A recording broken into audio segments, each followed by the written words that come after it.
नाज़रीन अस्सलाम वालेकुम व रहमतुल्लाहि व बरकातुहू। आप देख रहे हैं दास्तान नलगुंडा न्यूज चैनल। अगर आप पहली मर्तबा देख रहे हैं तो छोटी सी गुजारिश है कि चैनल को लाइक करें और सब्सक्राइब करना ना भूलें। तेलंगाना जागृति की सदर के कविता ने आज सूर्यापेट में सहाफती कॉन्फ्रेंस को मुखातिब होते हुए कहा कि हालिया असम्बली इजलास में जमहूरी इक़्तिदार की संगीन खिलाफ वर्जी हुई है। उन्होंने मौजूदा कांग्रेस हुकूमत पर इल्जाम आयद किया कि वो अपोजिशन की गैर मौजूदगी के बायस ऐवान में झूठे और गुमराहकुन बयानात दे रही है। उन्होंने कहा कि जो भी इक़्तिदार में पार्टी रहेगी वो उनके बदउनवानियों को बेनकाब करते रहेंगी। उन्होंने तेलंगाना हुकूमत पर शदीद तनकीद करते हुए कहा कि कर्नाटक की जानिब से अलमटी डैम की ऊंचाई में इजाफा करने के फैसले पर हुकूमत की खामोशी तशवीशनाक है। उन्होंने कहा कि अगर ऊंचा किया जाए तो तेलंगाना को तकरीबन 100 टीएमसी का नुकसान होगा। उन्होंने हुकूमत से मुतालबा किया कि वो आलमटी डैम की ऊंचाई और वोभद्रा प्रोजेक्ट को कौमी दर्जा दिए जाने के खिलाफ करारदाद मंजूर करे। उन्होंने बीआरएस क़यादत पर भी सियासी ड्रामेबाजी का इल्जाम आयद किया और उन्होंने कहा कि बाइकाट का फैसला हरीश राव ने जाती तौर पर किया या बीआरएस हाईकमान का फैसला था। उन्होंने इस फैसले को गलत ठहराया और कहा कि असेंबली इजलास में बहस से दूर रहना एक सियासी गलती है। उन्होंने कहा कि वो अखलाकी जिम्मेदारी पर रुकने कानून साज काउंसिल से इस्तीफा दिया था और कहा कि वो तेलंगाना जागृति के जरिए अवामी मसाइल को बेखौफी से उठाती रहेंगी। సూర్యాపేట జిల్లా అంటే ఒక ప్రత్యేకమైనటువంటి అభిమానం మా అందరికీ. తెలంగాణ జాగృతి చేసినటువంటి ముఖ్యమైనటువంటి కార్యక్రమాల్లో సూర్యాపేట జిల్లాలో తొలి దశలో మేము చేయడం జరిగింది. ప్రత్యేకించి ఇక్కడ ఫణిగిరి అనేటటువంటి ప్లేస్లో ఒక చిన్న ఇల్లు తీసుకొని అక్కడే ఒక మ్యూజియం లాగా అక్కడ ఫణిగిరిలో దొరికినటువంటి ఎక్స్కవేషన్ విగ్రహాలు ఇప్పటికీ కూడా మా జాగృతి బిల్డింగ్లో ఉన్నాయి. ఇది మేము తెలంగాణ రాష్ట్రం రాకముందు ఉమ్మడి ఆంధ్రప్రదేశ్లో ఉన్నప్పుడు తెలంగాణ చరిత్రను బతికించుకోవాలి, తెలంగాణ చరిత్రను చెప్పాలి ప్రజలకు అనే ఉద్దేశంతో చేసినటువంటి ప్రయత్నాల్లో ఒకటి. అదేవిధంగా ఉమ్మడి రాష్ట్రంలో ఉన్నప్పుడే ఆనాడు ఇప్పుడు మన దురాస్పల్లి గుట్ట మీద గొల్లగట్టు జాతర ఏదైతే జరుగుతుందో అక్కడ టెంపుల్ లేకుండా ఏం పెద్ద నిర్మాణం లేకుండా కానీ 2008 నుంచి మరి దాదాపుగా అక్కడ మేము పైనకి ఒక చైర్మన్ ఉండే, పాపం ఆయన ఒక్కటి తపన పడుతుండే అప్పటి నుంచి ఇప్పటిదాకా గుడి కట్టాలని. అప్పుడు కూడా ఆ టైంలో గుట్ట పైకి పోయి దర్శనం చేసుకొని మరి ఇక్కడ గొల్లగట్టు జాతర పెద్దగా జరుగుతుందని చెప్పి ఉమ్మడి ఆంధ్రప్రదేశ్లోనే కొట్లాడినటువంటి వాళ్ళం మేము. సో సూర్యాపేట జిల్లా అంటే మలిదశ ఉద్యమంలోనే కాకుండా అంతకుముందు జరిగినటువంటి సాయుధ రైతాంగ పోరాటంలో కూడా బిఎన్ రెడ్డి గారైనా, మల్లు స్వరాజ్యం గారైనా, మల్సూర్ గారైనా, మారోజు వీరన్న గారైనా అనేక మంది, ఒక్కరు కాదు ఇద్దరు కాదు, చాలా మంది గొప్ప వాళ్ళు పుట్టినటువంటి గడ్డ. మరి ఈ గడ్డకు సలాం చేస్తూ నిన్నటి నుంచి జాగృతి జనం బాట కార్యక్రమంలో అనేకమైనటువంటి అంశాలను టేకప్ చేయడం జరిగింది. అది మీ అందరికి కూడా తెలిసిందే. అయితే నిన్న రాష్ట్ర రాజకీయాల్లో ఒక విచిత్రమైనటువంటి పరిణామం జరిగింది. ఏంటది? అసెంబ్లీ సెషన్ జరిగింది. అసెంబ్లీ సెషన్లో ప్రతిపక్షం లేదు, కంప్లీట్గా లేకుండా పాలకపక్షం మాత్రం కృష్ణా నది మీద ఇక అడ్డగోలు అబద్ధాలు చెప్పుకుంటూ మొత్తం ముఖ్యమంత్రి గారి ఉపన్యాసము అట్లనే ఉత్తమ్ కుమార్ రెడ్డి గారి ప్రసంగము సాగుకుంటూ పోయింది. నేను ఇవాళ ముఖ్యమంత్రి గారిని ఒకటే అడుగుతా ఉన్నా, అసలు అసెంబ్లీ సమావేశాల్లో మీరు కృష్ణా నది నీళ్ల మీద చర్చ అన్నారు. కృష్ణానది నీటి పంపకాలలో, కృష్ణానది నీటి వాడకంలో అసలు స్టేక్ హోల్డర్స్ ఎవరెవరు ఉన్నారు? 4 రాష్ట్రాలు ఉండాలి, మహారాష్ట్ర, కర్ణాటక, తెలంగాణ, ఆంధ్రప్రదేశ్. నిన్న చర్చ జరిగింది దేని మీద? కేవలం ఈ లాస్ట్ గవర్నమెంట్ పోయి అపెక్స్ కౌన్సిల్లో ఏం మాట్లాడొచ్చిందనే దాని మీద చర్చ జరిగింది తప్పితే ప్రస్తుతం మనకు ఏం అన్యాయం జరుగుతుంది కృష్ణానది వాటర్ పంపకాలలో దాని మీద చర్చ జరగలేదు. అయితే కాంగ్రెస్ పార్టీ ఎప్పుడైతే state reorganisation act Andhra Telangana విడిపోయినప్పుడు Krishna water river management board అనేది అయితే పెట్టిండ్రో దాంట్లోనే తెలంగాణకు అన్యాయం చేసింది. ఆనాడే ఏం చేయాలి వాళ్ళు? Krishna water river management board అనే దాంట్లో 4 రాష్ట్రాలు కూడా ఉండాలి. కానీ వాళ్ళు ఏం చేసిండ్రు? 2 రాష్ట్రాలకి అవకాశం ఇచ్చారు. అంటే ఆంధ్ర తెలంగాణ మధ్యలో మాత్రమే నీటి పంపకాల విషయంలో కావచ్చు, దేని విషయంలో కావచ్చు వీళ్ళు స్టేక్ హోల్డర్స్ ఉండాలంటారు. ఇవాళ ఈ అంశం నేను స్పెసిఫిక్ ఎందుకు చెప్తా ఉన్నా అంటే ముఖ్యమంత్రి గారు చాలా పెద్ద మాటలు మాట్లాడారు నిన్న. ఏందది? అసెంబ్లీలో నేను మాట్లాడితే 100 సంవత్సరాలు ఇది రికార్డు ఉంటుంది, 100 సంవత్సరాల చరిత్రలో ఉంటుంది, కాబట్టి నేను కృష్ణా రివర్ మీద మాట్లాడుతున్నాను. నేను సూటిగా కాంగ్రెస్ ప్రభుత్వాన్ని, ఈ జిల్లాల్లో ఇరిగేషన్ మంత్రి ఉన్నారు కాబట్టి ఆయన సూటిగా ఒక ప్రశ్న అడుగుతున్నా. ఇవాళ కర్ణాటక ఆల్మట్టి హైట్ 5 టీఎంసీలు పెంచుకుంది, 10 టీఎంసీలు 5 మీటర్స్ పెంచుకుంది. 5 మీటర్లు పెంచుకుంటే 100 టీఎంసీలు నీళ్ళు అక్కడ ఆగుతాయి. అంటే 10 లక్షల ఎకరాలకు నీళ్ళు ఇచ్చేంత నీళ్లు కృష్ణా నదిని కర్ణాటక ఆపుకుంటుంది. వీళ్ళు ఏం చేశారు? కాంగ్రెస్ గవర్నమెంట్ ఒక ఉత్తరం రాసి ఆడ పడేసారు. ఎందుకు నిన్న చర్చ చేయాలి చెప్పండి అసెంబ్లీలో? నిన్న చేసినటువంటి తీర్మానంలో 2 పాయింట్లు ఉన్నాయి. ఎందుకు మరి ఆల్మట్టి ఎత్తు తగ్గించాలనే తీర్మానం ఎందుకు లేదు? అంటే కృష్ణా నది మీద నిజంగానే చిత్తశుద్ధి ముఖ్యమంత్రి గారికి ఉంటే, కృష్ణా నది నీళ్లు తెలంగాణకు రావాలనే చిత్తశుద్ధి కాంగ్రెస్ గవర్నమెంట్ ఉంటే ఎందుకు ఆ విషయం చర్చ జరగలేదు? అంటే దాని మీద పట్టింపు లేదు, పొలిటికల్ అన్నట్టు. బీఆర్ఎస్ తిట్టాలి, ఇంకోటి అనాలి తప్పితే కృష్ణా నది నీళ్ళ మీద లేదు. ఇక్కడ ఇంకొకటి ఉంది, ఓవరాల్ గా దేశవ్యాప్తంగా నదుల లింకేజ్, రివర్ లింకేజ్ ప్యాకేజ్ అనేది జరుగుతున్న సందర్భంలో కేంద్ర ప్రభుత్వం ఏం చెప్పింది? మేము ఏ ప్రాజెక్టుకు నేషనల్ ప్రాజెక్ట్ స్టేటస్ ఇవ్వనని చెప్పింది. కానీ కర్ణాటక అసెంబ్లీ ఎన్నికల ముందు భారతీయ జనతా పార్టీ కర్ణాటకలో రాజకీయ లబ్ధి కోసం అప్పర్ భద్ర అనే ఒక ప్రాజెక్ట్, ఆ అప్పర్ భద్ర ప్రాజెక్టుకు మాత్రం నేషనల్ ప్రాజెక్ట్ స్టేటస్ ఇచ్చింది. దాంతో ఏమవుతుంది? ఇప్పుడు మన తెలంగాణలో తుంగభద్ర నది ఎక్కడైతే వస్తుందో అది రాకుండా ఈ అప్పర్ భద్రలో చాలా నీళ్ళు ఆపుకుంటారు వాళ్ళు. అంటే కృష్ణా నదిని పరిపుష్టం చేసేటటువంటి తుంగభద్ర నది, డైరెక్ట్ గా కృష్ణా నది మీద కడుతున్నటువంటి ఆల్మట్టి డ్యాము, ఈ రెండిటి మీద కూడా కర్ణాటక డైరెక్ట్ గా దాడి చేస్తుంటే ముఖ్యమంత్రి ఒక్క మాట కూడా ఎందుకు మాట్లాడలే నిన్న? అక్కడ కాంగ్రెస్ గవర్నమెంటే, ఇక్కడ కాంగ్రెస్ గవర్నమెంటే. మీరు పరిష్కారం చేసుకోవచ్చు కదా, చెయ్యరు. మరి మహారాష్ట్ర ఉంది, ఇవాళ నాడు మనకు మహారాష్ట్రతో పంచాయతీ లేదు, రేపటికి రూపం లేదు అంటారు. రేపటి నాడు ఏమవుతుందో ఏం తెలుసు? అంటే పాలసీ అనేది ముఖ్యమంత్రి స్థాయిలో మాట్లాడేటటువంటి వ్యక్తి భవిష్యత్తులో వచ్చేటటువంటి ఇబ్బందులు దృష్టిలో పెట్టుకొని చేయాలి. అది కాకుండా ఒక కురచ మనస్తత్వంతో, కురచ స్వభావంతో కేవలం పోయినటువంటి ప్రభుత్వాన్ని నింద వేసి ఇప్పుడు నేను చేస్తున్న తప్పుల్ని కప్పిపుచ్చుకోవాలనే ఉద్దేశంతో నిన్న ముఖ్యమంత్రి గారు అసెంబ్లీలో మాట్లాడేది తప్పితే దానిలో శాంక్టిటీ లేదు. నేను కాంగ్రెస్ ప్రభుత్వాన్ని, ఉత్తమ్ కుమార్ రెడ్డి గారిని డిమాండ్ చేస్తా ఉన్నాను, మీకు నిజంగా కృష్ణా నది మీద చిత్తశుద్ధి ఉంటే మీరు ఇంకొక రెజల్యూషన్ చేయండి. దాంట్లో నిన్న ప్రవేశపెట్టారు కదా ఒక తీర్మానం, అట్లా అసెంబ్లీలో ఇంకో తీర్మానం ప్రవేశపెట్టండి. ఇంకా 3 రోజులు నడుస్తుంది కదా అసెంబ్లీ. ఏంటిది? కర్ణాటకలో అప్పర్ భద్ర ప్రాజెక్ట్కి నేషనల్ ప్రాజెక్ట్ హోదా ఇవ్వడం మాకు సమ్మతం కాదు, మాకు తుంగభద్ర నదిలో నీళ్లు తగ్గిపోతాయి, మా పాలమూరుకు అన్యాయం జరుగుతారు ఒక తీర్మానం చేయండి. 2 ఆల్మట్టి హైట్ తగ్గించమని ఇంకో తీర్మానం చేయండి.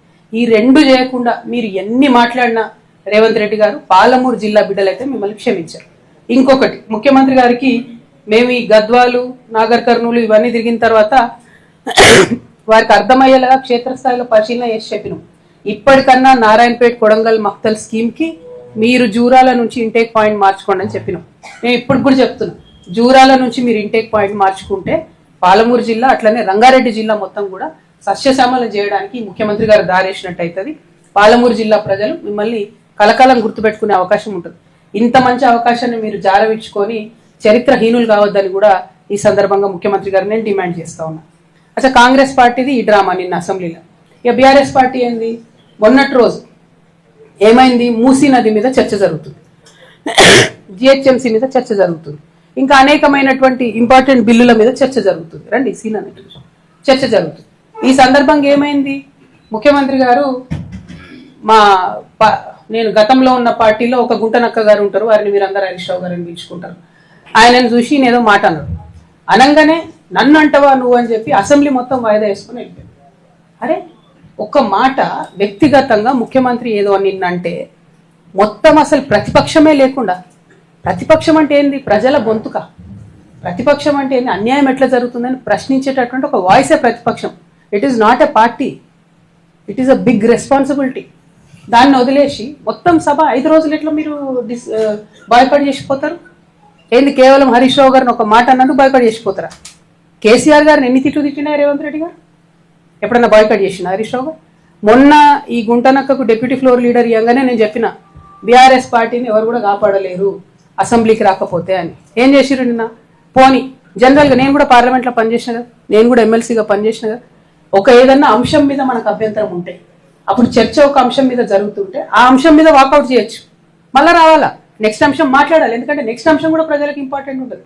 నిన్న మూసీ ఇష్యూ టైంలో డిస్ప్యూట్ అయింది. మూసీ అయిపోయినాక ఏం చేసిరు? హైదరాబాద్లో 300 డివిజన్లు చేయడానికి బిల్లు పెట్టిరు. మరి అది అవసరం లేదా చర్చ? మనం 1/3 తెలంగాణ పాపులేషన్, 3వ వంతు తెలంగాణ పాపులేషన్ హైదరాబాద్లో ఉంటుంది. వాళ్ళకి సంబంధించి అంత పెద్ద నిర్ణయం జరిగితే ఎక్కడుంది ప్రతిపక్షం వాయిస్? లేదు. ఎందుకంటే హరీష్ రావు గారిని ఆయన ఏదో అన్నాడు కాబట్టి ముఖ్యమంత్రి గారు వీళ్ళు బయటికి వాకౌట్ చేసిపోతారు. అసలు నేను ఇవాళ రెండు స్పష్టంగా తెలంగాణ ప్రజలను, బీఆర్ఎస్ పార్టీని ఒక ప్రశ్న అడగదలుచుకున్నాను. ఈ వాయిదా వేయాలనే నిర్ణయం డెప్యూటీ ఫ్లోర్ లీడర్గా హరీష్ రావు గారు తీసుకున్నారా? నేనైతే ఆయనే తీసుకున్నాడు అనుకుంటున్నాను. ఎందుకు? తర్వాత మైక్ మన ఇంకొక డెప్యూటీ ఫ్లోర్ లీడర్ గారికి ఇస్తే, సవితమ్మ గారికి ఇస్తే, వద్దు నేను మాట్లాడా, నా టైం కూడా హరీష్ రావు గారికి ఇవ్వండి అని ఆమంటారు. తర్వాత ఇంకో deputy floor leader Srinivas Yadav గారికి ఇస్తే, వద్దు నేను మాట్లాడా, నా టైం కూడా ఆయనకే ఇవ్వండి అంటారు. అంటే అందరు డెప్యూటీ ఫ్లోర్ లీడర్ గారికి ఈ ఒక్క ఫ్లోర్ లీడర్కే టైం ఇవ్వండి అని అడిగితే వాళ్ళు ఇవ్వమన్నారు. సరే, కాంగ్రెస్ తొండి చేసింది అన్నది పక్కన పెడితే బీఆర్ఎస్ ఇష్యూ ఆలోచిస్తే ఈ నిర్ణయం హరీష్ రావు గారు తీసుకుంటే డెఫినెట్గా కేవలం బీఆర్ఎస్ పార్టీలో ఇవాళ మొత్తం హరీష్ రావు గారే ఆయన ఒక గుంపు తయారు చేసుకుంటున్నది క్లారిటీగా అర్థమైంది.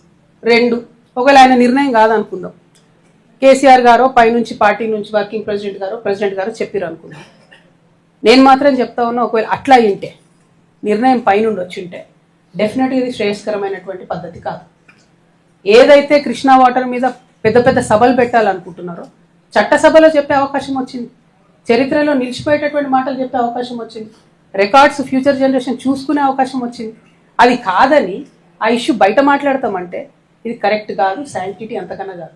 కాకపోతే గుంటనక్క గారి వ్యవహారం చూస్తే నాకేమనిపించింది అంటే ఈ తోక కుక్క నొప్పే పరిస్థితి వచ్చిందనిపించింది నాకు. ఇక అది ఎవరేమనుకున్నా ప్రజలు ఎట్లా అర్థం చేసుకుంటారో నాకు తెలియదు. కానీ ఎందుకంటున్నా అంటే ఒక్క మాట అంటే మొత్తం సభ వాయిదా వేసుకుని 5 రోజులు కూడా ఎంత అన్యాయం.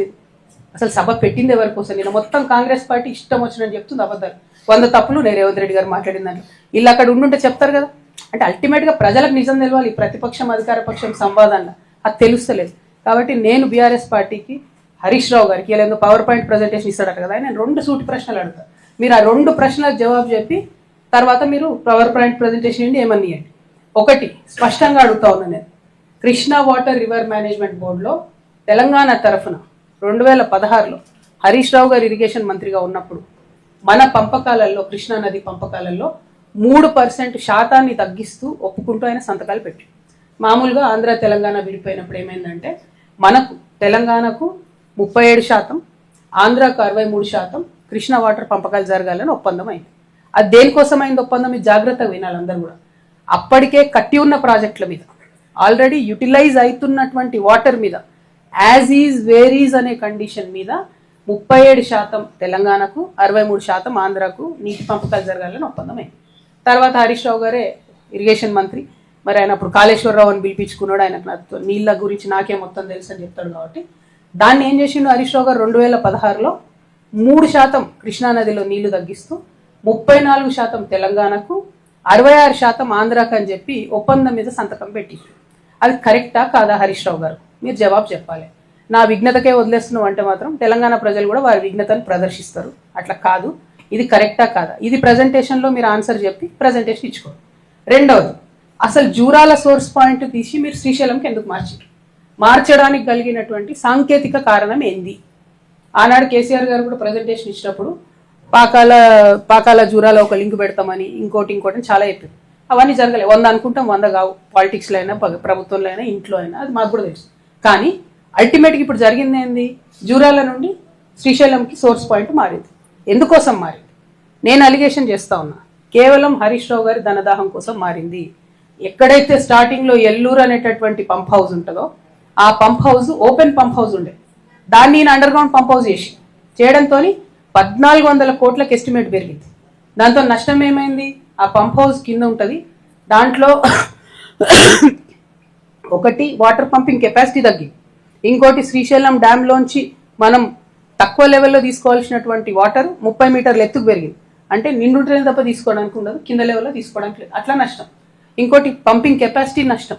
3వది అండర్ గ్రౌండ్ చేయడంతో అది వచ్చి కల్వకుర్తిలో ఉన్నటువంటి మోటార్లను కొడితే కల్వకుర్తి లిఫ్ట్ ఇరిగేషన్ ఇప్పటికి కూడా కేవలం 3 మోటార్లతోనే పనిచేస్తుంది. మొత్తం 10 ఏళ్లలో, తెలంగాణ వచ్చిన 10 ఏళ్లలో 3 మోటార్లతోనే కల్వకుర్తి పనిచేస్తే ఇరిగేషన్ మంత్రిగా ఆయన 5 ఏళ్ళు ఉంటే రిపేర్ కూడా ఏపీలో ఇప్పటి వరకు. సో ఎందుకోసం ఈ మాట చెప్తా ఉన్నా అంటే ఈ 2 ప్రశ్నలకు సమాధానం చెప్పి హరీష్ రావు గారు పవర్ పాయింట్ ప్రజెంటేషన్ పెట్టుకుంటారో ఏం పెట్టుకోవాలి. కాకపోతే ఇది అసెంబ్లీలో చెప్పే అవకాశాన్ని వదిలిపెట్టి వచ్చి కూర్చొని పార్టీ ఆఫీస్లో చెప్పడం అన్నది మాత్రం కేవలం ప్రజల్ని మభ్యపెట్టడం ఇది కరెక్ట్ కాదు. సరే, ఇది పక్కన పెడితే సూర్యాపేట ఇష్యూస్కి వస్తే బిఎన్ రెడ్డి గారి పేరు ఎక్కడన్నా ఒక మంచి ప్రాజెక్టు పెట్టాలనే డిమాండ్ జిల్లా మొత్తం కూడా మాకు కనిపించింది.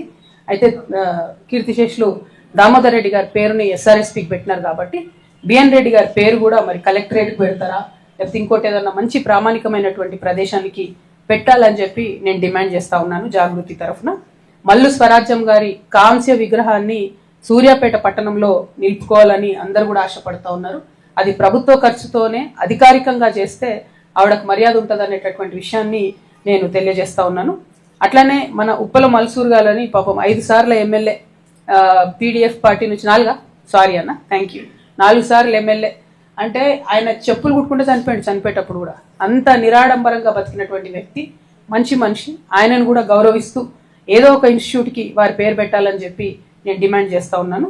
అట్లానే బండి యాదగిరి గారికి కూడా దళిత బిడ్డ, మన నూతనకల్ మండలమే కేతేపల్లి ఎల్కపల్లి గ్రామానికి సంబంధించినటువంటి వ్యక్తి. ఇక ఆయన రాసిన పాట మనందరికీ తెలిసిందే. ఆ స్ఫూర్తితోనే నిజాం మీద కూడా యుద్ధం చేసినాం, ఆ స్ఫూర్తితోనే నేను కూడా గుంటనక్కల మీద ఉద్యమం చేస్తా. కాబట్టి బండి యాదగిరి గారిని కూడా మరి ఖచ్చితంగా గౌరవించుకోవాల్సినటువంటి అంశం. దానికి ప్రభుత్వం ఆలోచన చేయాలని చెప్పి నేను కోరుతా ఉన్నాను. మరి మారోజు వీరన్న గారు సామాజిక తెలంగాణ అనేటటువంటి అంశాన్ని మొట్టమొదట ప్రతిపాదించినటువంటి వ్యక్తి.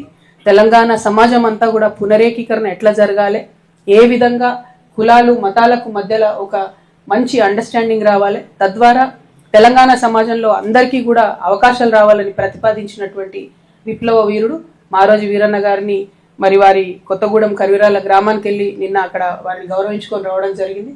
వారి స్ఫూర్తితో తెలంగాణ జాగృతి ఉద్యమం చేస్తుందని కూడా ఈ సందర్భంగా తెలియజేస్తూ మరి వారిని గుర్తు చేసుకుంటున్నాం. కాబట్టి నిజంగా ఒక్కొక్కటి జరుగుతున్న పరిణామాలు, మావోయిస్టులను లొంగ తీసుకుంటున్నటువంటి తీరు చూస్తే తెలంగాణ యావత్ సమాజం కూడా బాధపడుతున్నది.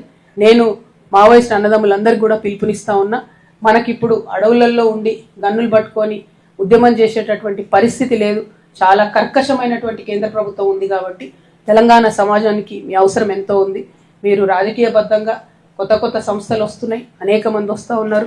మాలాంటి వాళ్లకు మీరు దారి చూపించి తెలంగాణ సమాజంలో మంచిని చేయడానికి బలాన్ని ఇవ్వాలని మిమ్మల్ని రిక్వెస్ట్ చేస్తున్నాను. రాజకీయ ప్రక్రియలో భాగమై తెలంగాణ సమాజాన్ని ముందుకు తీసుకెళ్లడంలో భాగస్వామ్యం పాటించాలని చెప్పి కూడా మిమ్మల్ని నేను రిక్వెస్ట్ చేస్తా ఉన్నాను. అదేవిధంగా మీ అందరికీ తెలుసు, నిన్న సూర్యాపేట జిల్లా, క్షమించాలి రోజు తిరుగుతురుగా జ్వరం ఉంది, అందుకే కొంచెం డిస్టర్బెన్స్ వస్తుంది. ఇక్కడ పెట్టండి అన్న ప్లీజ్. తుంగతుర్తిలో ఎంటర్ అయినాం నిన్న సూర్యాపేట జిల్లాకు. మేము తుంగతుర్తిలో ఫస్ట్ అరవాపల్లి మండల హెడ్ క్వార్టర్ పోయి అక్కడ కస్తూర్బా చూసినాం. అది అప్పుడెప్పుడో 10 ఏళ్ల కింద మరి నరసింహులు గారు ఎమ్మెల్యే ఉన్నారు, ఎవరు ఉన్నారు అప్పుడు కట్టిరట. ఘోరంగా ఉంది అది, చెరువు మధ్యలో కట్టిరు లిటరలీ. ఎవ్రీ రైనీ సీజన్ ప్రతి వర్షకాలం మునిగిపోతుంది అది. దాన్ని మరి 10 ఏళ్ళు బీఆర్ఎస్, 2 ఏళ్ళు కాంగ్రెస్లో పట్టించుకోలేదు. ఆడపిల్లలే కదా అని అలుసుగా తీసుకోకండి, ఆడపిల్లలతో పెట్టుకుంటే చరిత్రలు మారిపోయేటటువంటి పరిస్థితి ఉంటుంది. కాబట్టి కస్తూర్బా కాలేజ్ని ఇమీడియట్గా దాన్ని రీలొకేట్ చేస్తారా, దాని చుట్టూ ప్రొటెక్షన్ వాల్ కడతారా, ఏం చేస్తారో దయచేసి ప్రయత్నం చేయండి. ఎందుకంటే మొత్తం సంవత్సరం అంతా దోమలు, ప్రతిరోజు కోతుల దాడులు. నేను పోయే వరకు ఏఎన్ఎం ఉంది, ఆమె చెప్తుంది ఎవ్రీ డే 2 నుంచి 3 ఇన్సిడెంట్స్ అయితే కోతుల దాడులు అయితే టీచర్లను పిల్లలను కలుస్తుంటాయి. నేను తీసుకుపోయి హాస్పిటల్లో కట్టేయించుకొని వస్తా అని చెప్తుంది. అసలు ఎటువంటి ప్రొటెక్షన్ లేదు అక్కడ. దయచేసి ప్రభుత్వం ఈ విషయంలో సీరియస్గా తీసుకోవాలని నేను రిక్వెస్ట్ చేస్తా ఉన్నా. ముఖ్యంగా జిల్లా కలెక్టర్ గారిని డిమాండ్ చేస్తా ఉన్నా నేను. మీరు కూడా పోయి చూసి వచ్చిరట, దయచేసి దాని మీద సత్వరమే చర్యలు తీసుకోవాలని డిమాండ్ చేస్తా ఉన్నాను. ఆ తర్వాత ఎస్ఆర్ఎస్పి కాలువ దగ్గరికి పోయి చూసినాం మేము. తెలంగాణ వ్యాప్తంగా కూడా మొన్న మహబూబ్నగర్ జిల్లా, ఇంకా ఎక్కడ ఏ జిల్లాకు పోయినా కూడా తెలంగాణ వ్యాప్తంగా పరిస్థితి ఏంటంటే, అంతకుముందు మనకు ఉమ్మడి ఆంధ్రప్రదేశ్లో ఉన్నప్పుడు ఏదైతే ఈ జలయజ్ఞంలో ప్రతిపాదించినప్పుడు తెలంగాణలో అన్లైన్డ్ కెనాల్స్ అనే ప్రతిపాదన ఉండే. అంటే అప్పుడు వాళ్ళు ఉమ్మడి ఆంధ్రప్రదేశ్ కాబట్టి అన్యాయం చేసి లైనింగ్ లేకుండా మన దగ్గర కెనాల్లు, ఆంధ్రాలోనేమో విత్ లైనింగ్ కెనాల్. అంటే ప్రాజెక్ట్ పిలిచినప్పుడు డబ్బులు ఇచ్చినప్పుడు అట్లా చేసి, ఇప్పుడు ఈ 10 ఏళ్లలో కూడా మనం దాన్ని సవరించుకోవాలి. యాక్చువల్లీ ఇరిగేషన్ డిపార్ట్మెంట్లో ఒకటి O&M అని ఉంటుంది డిపార్ట్మెంట్, దానికి ₹1 బీఆర్ఎస్ ఇవ్వలేదు, ₹1 కాంగ్రెస్ ఇస్తలేదు. అట్లా ఇచ్చినట్టయితే కాలువలు మంచిగా అవుతాయి. ఆ తర్వాత రుద్రమ చెరువు దగ్గరికి పోయినాం. ఈ రుద్రమ చెరువు వెలుగుపల్లిలో ఉన్నది. మరి అక్కడ 5 TMC దీన్ని రిజర్వాయర్ చేస్తామని చెప్పి SRSP స్టేజ్ 2 నుంచి మనము రిజర్వాయర్లు కట్టుకుంటామని చెప్పి బీఆర్ఎస్ గవర్నమెంట్ వాగ్దానం చేసింది. తర్వాత కాంగ్రెస్ గవర్నమెంట్ కూడా చెప్పినట్టున్నారు ఎన్నికల టైంలో. కాకపోతే ఎవ్వరు కూడా దీన్ని చేస్తున్నటువంటి పరిస్థితి కనబడతలేదు. రుద్రమ చెరువు రిజర్వాయర్ చేయాలని చెప్పి నేను డిమాండ్ చేస్తూ ఉన్నాను. అట్లనే ఏదైనా అట్లనే తుంగతుర్తిలో హాస్పిటల్ చూసినాం మేము, 100 బెడెడ్ హాస్పిటల్. అది 30 బెడెడ్ ఉంటే దాన్ని ఊలగొట్టిరు. ఇప్పుడు అందులో 12 బెడ్లు అయినాయి. ఈ 100 బెడెడ్ హాస్పిటల్ పూర్తయితలేదు. కామెడీ ఏంటంటే 2 సార్లు శంకుస్థాపనలు అయినాయి దానికి. అంతకుముందు ఎమ్మెల్యే గారు ఒకసారి, ఇప్పుడు ఎమ్మెల్యే గారు ఒకసారి, 2 సార్లు శంకుస్థాపన చేసినా కూడా హాస్పిటల్ మాత్రం పూర్తయితలేదు. త్వరితగతిన తుంగతుర్తి హాస్పిటల్ని పూర్తి చేయాలని డిమాండ్ చేస్తా ఉన్నాం. కారణాలు ఏంది అని అడిగితే ఆ ఏజెంట్ ఏం చెప్తాడంటే, ఏజెన్సీ ఎవరైతే కాంట్రాక్టర్ ఉన్నాడో ఆయనకి ఇదే జిల్లాలో 3-4 వచ్చినాయి హాస్పిటల్. సో ఆ 3 హాస్పిటల్ కూడా బిల్లులు వస్తలేవని ఆయన పని ఆపేసి, ఇంకొకటి ఏమంటాడంటే ఆయన మనకేదో ఫేవర్ చేస్తున్నట్టు ఒక హాస్పిటల్ అయిపోయినాక ఇంకో హాస్పిటల్ కడతాడు. కానీ మొత్తం అగ్రిమెంట్లో ఉన్న టైం ఏంది 18 నెలలు, అది దాటిపోయి కూడా 6 నెలలు అయినా కూడా ముందుకు పోవడం లేదు. సో ఆ ఏజెన్సీ ఎవరో కలెక్టర్ గారు పిలిపించుకొని బలంగా గట్టిగా పుష్ చేసి తొందరగా తుంగతుర్తి హాస్పిటల్ పనులు పూర్తయ్యేలా చేయాలని చెప్పి కలెక్టర్ గారిని డిమాండ్ చేస్తూ ఉన్నాను. సారీ. ఆ తర్వాత నూతనకల్ మీదుగా వెళ్తూ మేము గుండ్ల సింగారం కూలడానికి సిద్ధంగా ఉన్న బ్రిడ్జ్ను చూసినాం. మరి ఎన్నో ఏండ్లైంది, కనీసం దాన్ని ఎవరు పట్టించుకున్న పరిస్థితి లేదు. దయచేసి ఈ బ్రిడ్జ్ను కొత్తగా తొందరగా కట్టాలని చెప్పి కూడా నేను డిమాండ్ చేస్తూ ఉన్నాను. అదేవిధంగా మిషన్ భగీరథ నీళ్లు రాక సూర్యాపేట జిల్లాలో దాదాపు 20 రోజులు అయిపోయిందని చెప్తున్నారు. తుంగతుర్తి నియోజకవర్గంలో అయితే ఆ సమస్య చెప్పిండ్రు.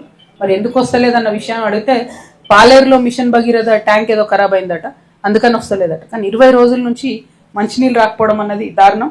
కాబట్టి దాని మీద త్వరితగతిన చర్యలు తీసుకోవాలని అధికారులను డిమాండ్ చేస్తూ ఉన్నాను. అదేవిధంగా మా ఇస్మాయిల్ అన్న చెప్పిండు మూసి ఇసుక గురించి మాట్లాడాలని. మాట్లాడేది ఏం లేదు, ఇసుక గురించి ఎంత మాట్లాడినా అప్పుడు వాళ్ళు బుక్కిండ్రు, ఇప్పుడు వీళ్ళు బుక్తున్నారు. ఇది కంటిన్యూస్ ప్రాసెసే. కాకపోతే అట్లా బుక్కడం వల్ల ప్రాబ్లం ఏంటంటే బ్రిడ్జ్లకు ఇబ్బంది అవుతుంది. చాలా బ్రిడ్జ్లు కూలిపోయే దశకు వస్తున్నాయి. అండర్ గ్రౌండ్ ఇష్యూస్, వాటర్ కూడా టేబుల్ కూడా డిస్టర్బ్ అవుతుంది. కాబట్టి మరి ఆ ఇసుకను మరి ఎట్లా చేయాలన్నా చూడాలి. ఇక అవన్నీ చెప్తే నన్ను తిడతారన్న రోజు. ఏ ప్రభుత్వంలో ఉన్నా వాళ్ళకే బెనిఫిట్ వస్తుందని అంటుండ అన్న. ఇక అంతా కలిసే ఉన్నారు, ఈ జిల్లా అయినా ఏ జిల్లా అయినా మ్యాచ్ ఫిక్సింగ్ నడుస్తుంది. బట్ అల్టిమేట్గా తుంగతుర్తి జాతీయ రహదారి ఏదైతుందో వెలుగుపల్లి నుండి రావులపల్లి ఆ బైపాస్ రోడ్ ఏదైతుందో అది పూర్తి చేయాలని ప్రజలందరూ కూడా కోరుతున్న పరిస్థితి ఉన్నది. అట్లానే తుంగతుర్తి నియోజకవర్గంలో తుంగతుర్తి మున్సిపాలిటీ కాకుండా మరి మిగతా అన్ని మున్సిపాలిటీలు అయినాయి. తుంగతుర్తి ఏమో కాన్స్టిట్యున్సీ హెడ్ క్వార్టర్, కానీ అది మాత్రం అయితలేదు. ఎందుకు అయితలేదు, మరి మాకు సౌకర్యాలు ఎందుకు ఇస్తలేరు అని అక్కడ ప్రజలు కూడా ప్రశ్నిస్తున్నటువంటి పరిస్థితి. మిగతా ప్రాంతాలు డెవలప్ అయినాయి కాన్స్టిట్యున్సీలా, ఇది మాత్రం అయితలేదు అన్నటువంటిది ఒకటి చెప్తా ఉన్నాం. అట్లానే మన ఈ నెక్స్ట్ సూర్యాపేటకు వచ్చినాం మేము. సూర్యాపేట కాన్స్టిట్యున్సీలో ఇక చాలా ప్రాబ్లమ్స్ ఉన్నాయి. బట్ మేజర్ ఇష్యూ ఏంటంటే ఇంటిగ్రేటెడ్ కలెక్టర్ ఆఫీస్ ఏదైతుందో అది ఊరు మధ్యలో కట్టాలనుకుంటే ఊరు బయట కట్టిదనేటటువంటి విమర్శ ఒకటి ఉంది. అట్లనే నిన్న మేము పోయిన దగ్గర అయితే కొంచెం ఘోరం అనిపించింది. ఈ టౌన్లో రోడ్ వెడల్పి చేస్తామని చెప్పి ఫ్రైడే ఈవినింగ్ నోటీస్ ఇచ్చి సండే ఈవినింగ్ వచ్చి కూల్చేసిరని చెప్తున్నారు. 300 షాపులు కూల్చేసిండ్రు. 70 ఏళ్ళ నుంచి ఉన్న షాపులని పరిహారం ఇంతవరకు ఇవ్వలేదు. దాదాపు 8 ఏళ్ళు అవుతుంది పరిహారం ఇవ్వలేదు. ఎవరన్నా కేసులు వేస్తే వాళ్ళు ఇంటి ముంగట్టుకోయి ఆడనే ఇసుకేసి మట్టేసి ఉల్టా వాళ్ళనే బెదిరించి భయపెట్టేటటువంటి వ్యవస్థ సూర్యాపేటలో కనపడుతుంది. ఇది కరెక్ట్ కాదు. కలెక్టర్ గారు ఇంటర్వ్యూని అవ్వాలి. ఎందుకంటే కూలగొట్టినప్పుడేమో మున్సిపల్ వాళ్ళు, R&B వాళ్ళు, అన్ని డిపార్ట్మెంట్ వాళ్ళు కలిసి కూడబలుకొని పోయి కూలగొట్టారు. మాకు పరిహారం ఎవరిస్తారంటేనేమో మాది కాదంటే మాది కాదని అన్ని డిపార్ట్మెంట్లు కూడా చేతులు ఎత్తేస్తున్నారు. కాబట్టి ఈ రోడ్ వైడనింగ్లో ఏవైతే 300 షాపులు కూలగొట్టిరో వాళ్ళకు న్యాయం చేయాలని చెప్పి నేను ప్రభుత్వాన్ని డిమాండ్ చేస్తూ ఉన్నాను. అట్లనే market integrated veg and non veg market అని కట్టిరు. ఆడ మహిళలు ఇంకా కూడా బయటనే అమ్ముకుంటున్నారు. అల్టిమేట్గా ప్రజలకు ఏదైతే నీట్గా ఉండాలని మార్కెట్ కట్టినామో అదైతే ఉపయోగంలోకి రాలేదు. 36 కోట్ల నొగలు, 50 కోట్ల నొగలు, రకరకాల ఎస్టిమేట్స్ చెప్తున్నారు. ఇంకా గమ్మత్ ఏంటంటే 33 ఇంకా గమ్మత్ ఏంటంటే ఏవైతే ఈ 300 దుకాణాలు గులగొట్టినామన్నామో ఆ 300 మందికి కూరగాయల మార్కెట్లు ఇస్తామని చెప్పిరట. మరి వాళ్ళకు ఇవ్వలేదు. కూరగాయల మార్కెట్ వాళ్ళు బయటనే అమ్ముకుంటారు, వాళ్ళు అట్లనే ఉన్నారు. ఆ కూరగాయల మార్కెట్ ముంగట ఫర్టిలైజర్ షాప్ వాళ్ళు ఉన్నారు, వాళ్ళ ఇబ్బందులు అట్లే ఉన్నాయి. సూర్యాపేట పట్టణం అయితే వాటి పరిస్థితి మారతలేదు. మరి ఇప్పటికి కూడా ఎమ్మెల్యే గారు జగదీష్ రెడ్డి గారే ఉన్నారు. అధికార పక్షంలో ఉన్నప్పుడు చేయలేదు, మీరు ప్రతిపక్షంలో ఉన్నప్పుడైనా కనీసం దీని మీద గట్టిగా ధర్నా చేస్తారో ఏం చేస్తారో ఆ సమస్య పరిష్కరించాలని చెప్పి జగదీష్ రెడ్డి గారిని నేను డిమాండ్ చేస్తూ ఉన్నాను. అట్లనే సూర్యాపేట పట్టణంలోని పుల్లారెడ్డి చెరువు దాని చుట్టూ ట్యాంక్ బండ్ నిర్మిస్తారన్నారు, కానీ ఆ హామీ అట్లనే ఉండిపోయింది. ఇంకొకటి ఇక ముందస్తు ఆలోచన లేకుండా ఎలక్షన్లు వస్తున్నాయి, ఎన్నికలు వస్తున్నాయి, ఎమ్మెల్యే ఎన్నికలు అనగానే మొత్తం అంతా సీసీ రోడ్ వేసిపోయారట అన్ని చోట్ల సూర్యాపేటలో.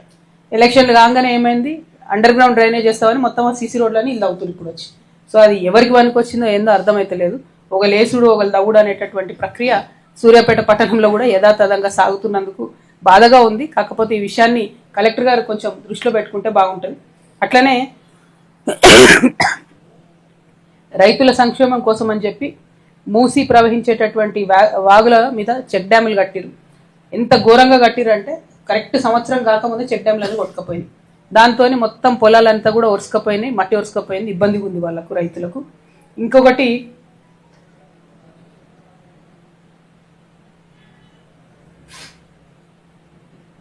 సూర్యాపేట జిల్లా కేంద్రంలో వివిధ కులాలకు ఆత్మగౌరవ భవనాలు ఇస్తామని చెప్పిండ్రు.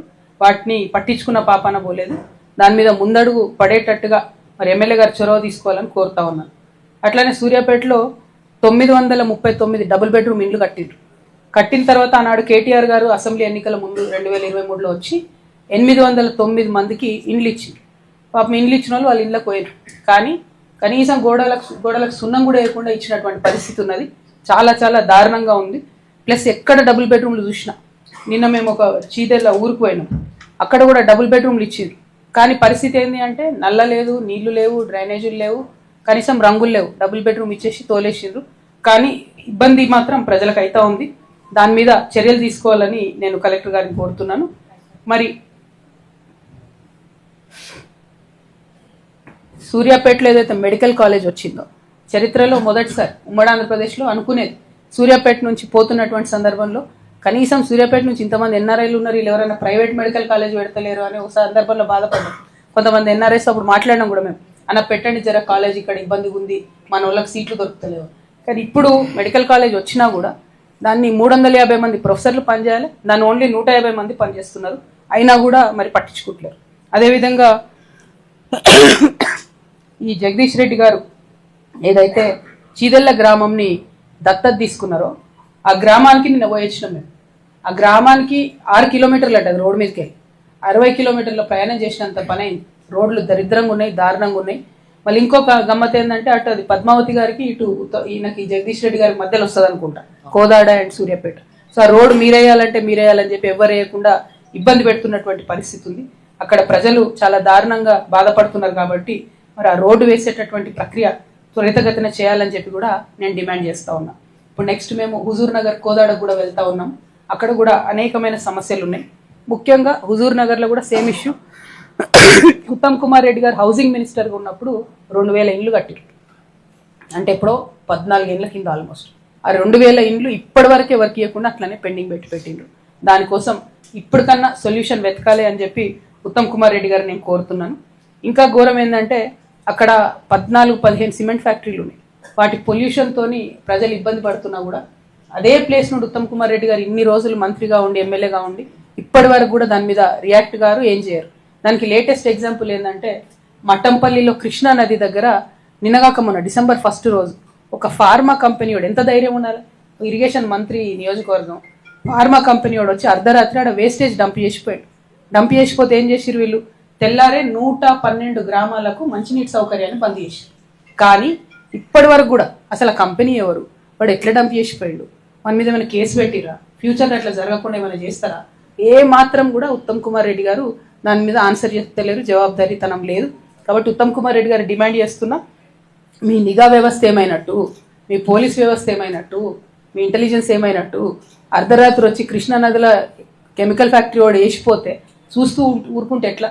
మీ మంత్రిగా ఉన్నటువంటి నియోజకవర్గంలో ఇట్లా జరగకూడదు. దీని మీద తక్షణమే ఉత్తమ్ కుమార్ రెడ్డి గారు స్పందించాలని చెప్పి నేను డిమాండ్ చేస్తూ ఉన్నాను. ఇక డెవలప్మెంటల్ వర్క్స్ అయితే పెద్దగా ఏం కాలేదు. ఇంకొకటి ఏంటంటే ఈయననే ఇరిగేషన్ మంత్రిగా ఉన్నారు కాబట్టి ఉత్తమ్ కుమార్ రెడ్డి గారిని నేను ఒక 2-3 ప్రశ్నలు అడగదలుచుకున్నా. దాన్ని దయచేసి ప్రెస్ మిత్రులు ఉత్తమ్ కుమార్ రెడ్డి గారి దగ్గర జవాబులు రాబట్టే ప్రయత్నం చేయాలి. SRSP అనేటటువంటిది స్టేజ్ 2 అనేటటువంటిది మనకు ఉమ్మడి వరంగల్ జిల్లా నుండి ఉమ్మడి నల్గొండలకు ఎంటర్ అవుతుంది. అంటే ఇప్పుడు డైరెక్ట్గా సూర్యాపేట జిల్లాకి ఎంటర్ అవుతుంది. ఈ సూర్యాపేట జిల్లాలో మాత్రం ఒక్కటంటే ఒక రిజర్వాయర్ లేదు. ఇప్పుడు ఇరిగేషన్ మంత్రిగా ఉత్తమ్ కుమార్ రెడ్డి గారు ఉన్నారు కాబట్టి రుద్రమ చెరువు లాంటి రిజర్వాయర్లు సూర్యాపేటలో కట్టాలి, ఇంకా 2 అన్నా 3 అన్నా కట్టాలి. కడితేనే ఎస్ఆర్ఎస్పి స్టేజ్ 2 నుంచి వచ్చేటటువంటి వాటర్ మీకు సూర్యాపేట, కోదాడ, అట్లానే తుంగతుర్తి అన్ని నియోజకవర్గాలు కూడా హెల్ప్ అయ్యే అవకాశం ఉంటుంది. కాబట్టి రిజర్వాయర్లు కట్టాలన్నది మొదటి డిమాండ్ చేస్తుంది. రెండవది, మీరే ఇరిగేషన్ మంత్రిగా ఉన్నారు కాబట్టి కాల్వలకు లైనింగ్ వేపియండి అని చెప్పి డిమాండ్ చేస్తూ ఉన్నాను. మూడవది, మూసీ ప్రాజెక్ట్. ఇదైతే ఇక మీకు తెలుసు, చాలా ఘోరం. ఇది సూర్యాపేట జిల్లాలో 30,000 ఎకరాలకు నీళ్ళు ఇచ్చే ప్రాజెక్ట్. 2019లో గేట్లు కొట్టుకపోయినాయి. 2022లో గేట్ సీల్ కూడా ఊడిపోయి అది కూడా నీళ్ళలో పడిపోయింది. అప్పుడు ఇదే ఇక గుంటనక్క గారు వచ్చి 285 కోట్లతోని నేను మూసీ ప్రాజెక్టును మంచిగా చేస్తాను ప్రగల్భాలు బాలికి వెళ్ళిపోయారు. ఇంతవరకు అతి గతి లేదు. ఇరిగేషన్ మినిస్టర్గా ఉత్తమ్ కుమార్ రెడ్డి గారు ఉన్నారు కాబట్టి కంపల్సరీ మూసీ ప్రాజెక్టును మీరు రిపేర్ చేయాలని చెప్పి నేను డిమాండ్ చేస్తూ ఉన్నాను. ఇంకా ఘోరం ఏంటంటే హుజూర్ నగర్, కోదాడ ఉత్తమ్ కుమార్ రెడ్డి గారు, పద్మావతి గారు వాళ్ళ ఇద్దరు వైఫ్ అండ్ హస్బెండ్ ఉన్నారు. మరి సీనియర్ ఎమ్మెల్యేస్ ఇద్దరు కూడా. ఈ 2 నియోజకవర్గాలు కలిపి దాదాపు 52 లిఫ్ట్లు ఉంటే 54 లిఫ్ట్లు ఉంటే అందులో ఒక 17 లిఫ్టులు పాక్షికంగా పనిచేస్తున్నాయి. 21 లిఫ్ట్లు అసలుకే పనిచేస్తాయి. ఇవి అట్లుండగా బీఆర్ఎస్ గవర్నమెంట్లో 1450 కోట్లతోని ఒక మెగా లిఫ్ట్ స్కీమ్ని ప్రతిపాదించారు. అంటే ఉన్న లిఫ్ట్లన్నీ ఆగం చేసి ఒక మెగా లిఫ్ట్ని ప్రతిపాదించారు. అప్పుడు ఉత్తమ్ కుమార్ రెడ్డి గారు వ్యతిరేకించారు దాన్ని. ఇప్పుడు ఏమైందో ఏమో, ఎస్టిమేట్స్ ఒక 500-600 కోట్లు పెరిగినాయి. ఆ తర్వాత ఉత్తమ్ కుమార్ రెడ్డి గారు కూడా మరి చాలా త్వరితగతిన ఆ ప్రాజెక్ట్ని ఫినిష్ చేస్తున్నారు. అంటే ఉత్తమ్ కుమార్ రెడ్డి గారు నేను సూటిగా ప్రశ్నిస్తున్నాను, ఈ 2-3 ఏళ్లలో ఏం మారింది? అప్పుడు వ్యతిరేకించిన మీరు ఇప్పుడు ఎందుకు సపోర్ట్ చేస్తున్నారు? 1. 2, డీఫంక్ట్ అయిపోయినటువంటి 21 లిఫ్ట్లకు డబ్బులు ఇస్తారా? వాటిని నడిపిస్తారా? నడిపియరా? 17 పాక్షికంగా ఏవైతే నడుస్తున్నాయో వాటిని పూర్తి స్థాయిలో రిపేర్ చేస్తారా? చేయరా? మరి ఈ పెరిగినటువంటి ఎస్టిమేట్స్లో మీకు వాటా ఏమన్నా ఉందా? మీకు వాటా లేకపోతే మీరు ఎందుకు సపోర్ట్ చేస్తున్నారు? అది ఎట్లా ఉపయోగపడుతుంది హుజూర్ నగర్కి, కోదాడకి? మీరు ఆ విషయాన్ని దయచేసి చెప్పవలసిందిగా కోరుతా ఉన్నాను. అదేవిధంగా పులిచింతల ప్రాజెక్ట్ ఏదైతుందో, ఆంధ్రాకు నీళ్ళిచ్చి మనను ముంచే ప్రాజెక్ట్ ఏదైతుందో, ఇది ఎప్పుడు జరిగింది? మన ఉత్తమ్ కుమార్ రెడ్డి గారు హౌసింగ్ మినిస్టర్గా ఉన్నప్పుడే ఉమ్మడి ఆంధ్రప్రదేశ్లోనే పులిచింతల ప్రాజెక్ట్ జరిగింది. అప్పుడు ఈయన రిప్రజెంటేటివ్గా ఉన్నటువంటి, ఈయన మంత్రిగా ఉన్నప్పుడు 13,000 ఎకరాల సున్నపు గనులు భూములు పోయినాయి మనకు.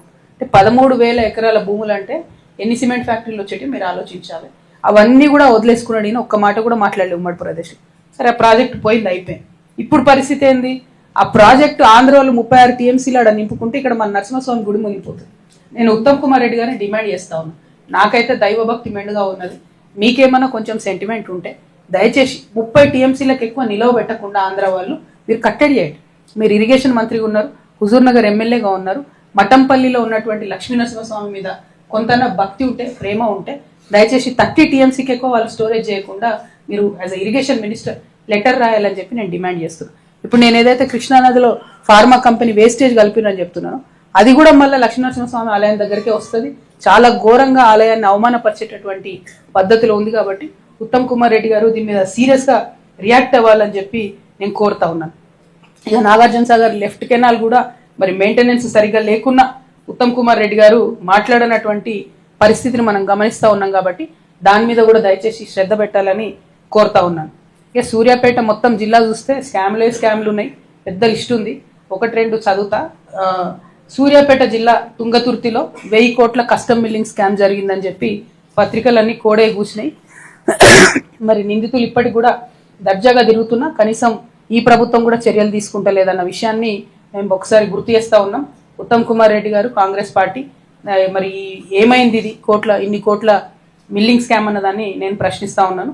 అట్లనే ఇందాక కలెక్టరేట్ గురించి చెప్పిన నేను, ఈ కలెక్టరేటు నట్టనడి నగరంలో పెట్టాలని ప్రజలు కోరుకుంటే దాని ఊరికి 3 కిలోమీటర్ల దూరం తీసుకుపోయి ఒక ప్రైవేట్ వెంచర్లో పెట్టి ఆ ప్రైవేట్ వెంచర్కు ప్రభుత్వ సొమ్ముతో రోడ్ వేసి ఆ ప్రైవేట్ వెంచర్లోంచి ఒక 25 ఎకరాలు 25 లక్షలకు పర్ ఏకర్ కొని, ఏంటంటే ఇప్పుడు ఇన్ని జిల్లాలు తిరిగినా కదా నేను, ఎక్కడ 25 లక్షలు రైతులకైతే ఎక్కడ కూడా ప్రాజెక్టులలో భూములు పోయిన రైతులకు బీఆర్ఎస్ ప్రభుత్వం 25 lakhs ఇయలే.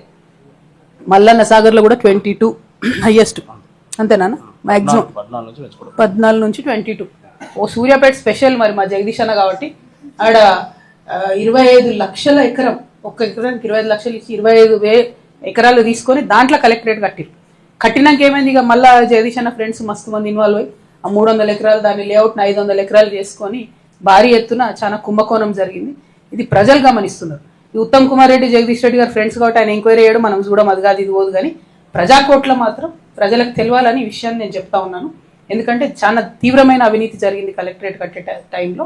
ఆ విషయాన్ని సూర్యాపేట జిల్లా ప్రజలు గమనించాలని చెప్పి నేను కోరుతా ఉన్నా. ఇక జగదీష్ రెడ్డి గారి మనుషులకు దేవుడు లేడు, చెర్లు లేవు, ఏది లేదు, ఉన్నవన్నిటిని ఆగమాగం చేసిరు.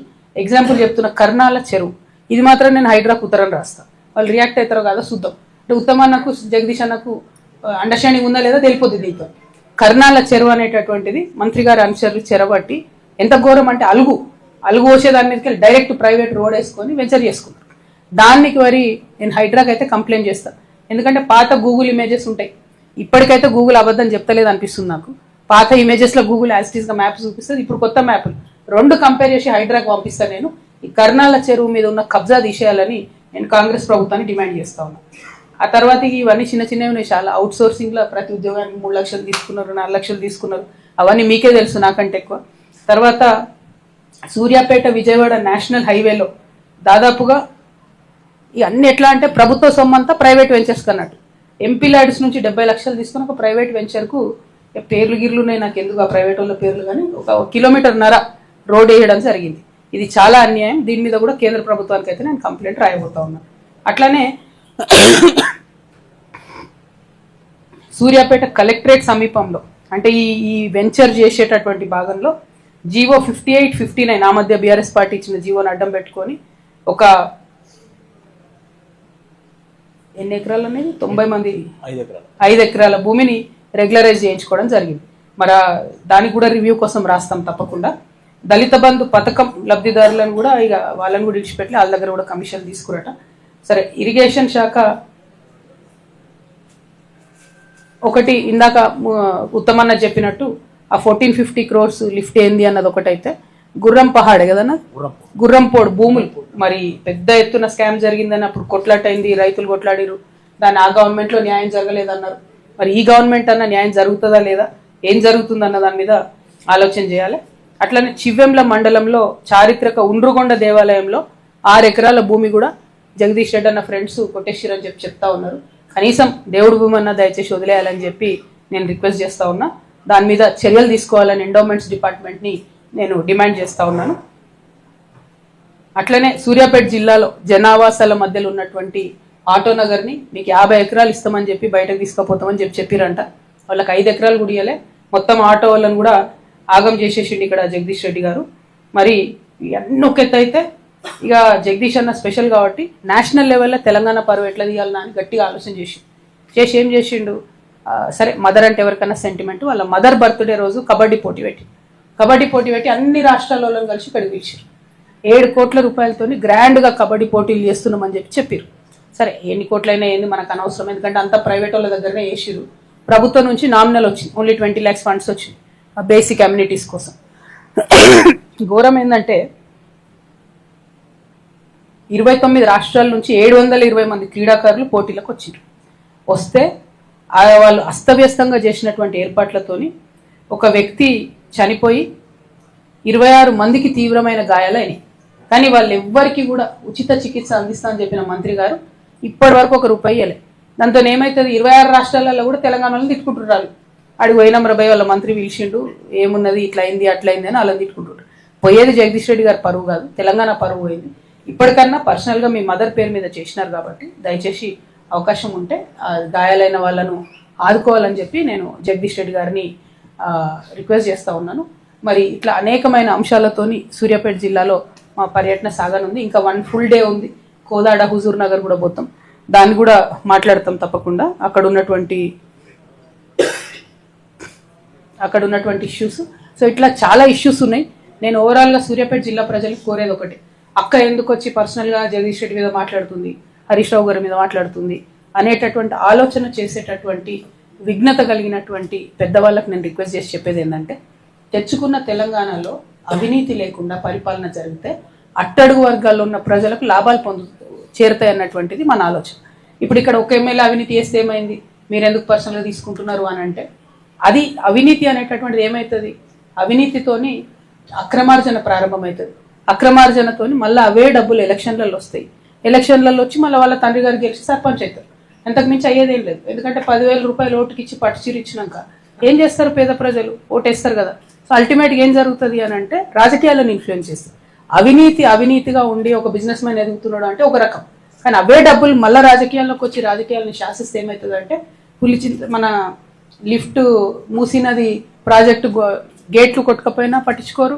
ఇప్పుడు నిన్న పోయిన చీదెళ్ళ గ్రామానికి రోడ్డు లేకపోయినా పట్టించుకోరు. అంటే ప్రజలకు రావాల్సిన కనీస అవసరాలు రావు. అవినీతి సొమ్ము బయటకు పోతుంది, కొంతమందికే పదవులు వస్తాయి. ఏమైతుంది? మహా అయితే ఇప్పుడు జగదీష్ రెడ్డి అని నన్ను కళ్ళలో పెట్టుకుంటాడు. ఆయన చుట్టుముట్టు ఉండే 20-30 మంది ఎవరైతే పైసలు తిన్నారో లాభం పొందిరో వాళ్ళు ఏడుస్తారు రామి. కానీ నేను ఆలోచించేది 10 లక్షల మంది సూర్యాపేట జిల్లా ప్రజల గురించి నేను ఆలోచిస్తాను. దానికోసమే నేను మాట్లాడుతున్నా. దయచేసి మన చేతుల్లో ఉన్నది, ఎక్కువేం లేదు. ఇప్పటికైనా క్లీన్ చేసుకుంటే పాలిటిక్స్ తెలంగాణ బాగుంటుంది. తెలంగాణ బాగుండాలి, అందరికీ వసతులు రావాలి, రోడ్లు రావాలి, ఫెసిలిటీస్ రావాలి, స్కూల్స్ బాగుండాలి అంటే కరప్షన్ తగ్గాలి. దానికి ప్రత్యక్షంగా మనకు కనిపిస్తున్నటువంటి నాయకులన్నా మనం పక్కన పెట్టే ప్రయత్నం చేయాలి. అందుకని నా వంతు ప్రయత్నం నేను ఖచ్చితంగా చేస్తా. నాకు ఒక వ్యక్తి మీద కోపం కాదు, ఆయన్నేమో అనాలని కాదు. ఇంకా నేను చదవని ఇంకా 100 ఉన్నాయి ఈడ. ఎందుకు చెప్తలేను అంటే ఇక మరీ కచ్చ పెట్టుకుని ఏదో మాట్లాడినట్టు నాకు ఎవరి మీద కచ్చ లేదు, ఆయనతో నాకు ఏం ప్రాబ్లం లేదు. ఓన్లీ థింగ్ ఏంది అని అంటే corruption is not good for society. లిమిటెడ్గా ఉన్నది, అది ఎప్పటి నుంచో ఉన్నది, అది నువ్వు నేను మార్చేది కాదు. కానీ లిమిటెడ్గా ఉండడం వేరు. ఇక అడ్డగోలుగా ఎవరు నన్ను ఏం అడుగుతారు అన్నట్టుగా ఉండడం మాత్రం అన్యాయం. అట్లా చేసిన ప్రతి చోట కూడా నేను చెప్తూనే ఉంటా. Thank you. జై తెలంగాణ.